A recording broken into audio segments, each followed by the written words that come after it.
ஆண்டவர் எங்கே இருக்கிறார் என்பதை பற்றிய மேலான சத்தியத்தை வேதத்தின் அடிப்படையில நாம் தொடர்ந்து தியானிப்போம். சங்கீதங்கள் புஸ்தகம் 11ஆம் சங்கீதம் 4ஆம் வசனத்தில் ஆண்டவர் தம்முடைய ஆலயத்தில் இருக்கிறார் என்பதை நாம் பார்க்கிறோம். சாலமோன் கட்டின அந்த ஆலயத்துல கர்த்தர் அவருடைய மகிமையின் பிரசன்னத்தினால் தன்னை வெளிப்படுத்தினார்.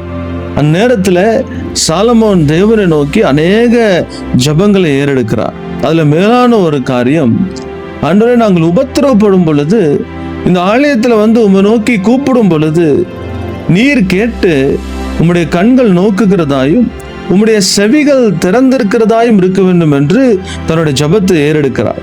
இந்த ஜபத்தை தேவனும் அங்கீகரித்தார். யோசபாத்துடைய வாழ்விலும் கர்த்தர் இந்த ஜபத்தை அங்கீகரித்தவராயும் காணப்பட்டார்.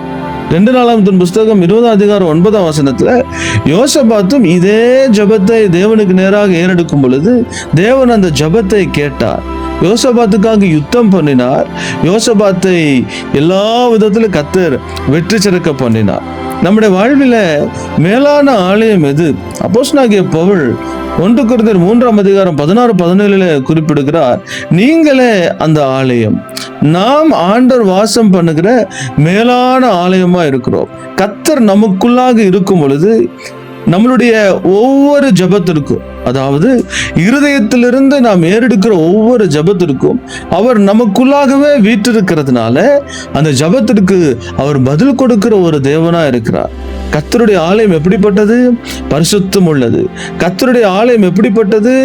அங்க தேவ பிரசன்னத்தினால் நிறைந்திருக்கும். கர்த்தருடைய ஆலயத்துல அவருடைய வார்த்தை நிறைந்திருக்கும். நாம் தேவனுடைய ஆலயமா இருக்கும் பொழுது நம்மளுடைய இருதயம் பரிசுத்தமா இருக்க வேண்டும்.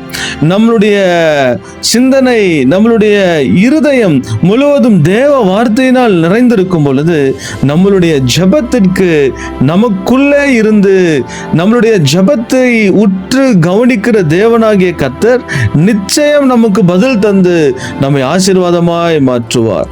ஆலயமாகிய நமக்குள் கர்த்தர் வாசம் பண்ணி கொண்டிருக்கிறார்.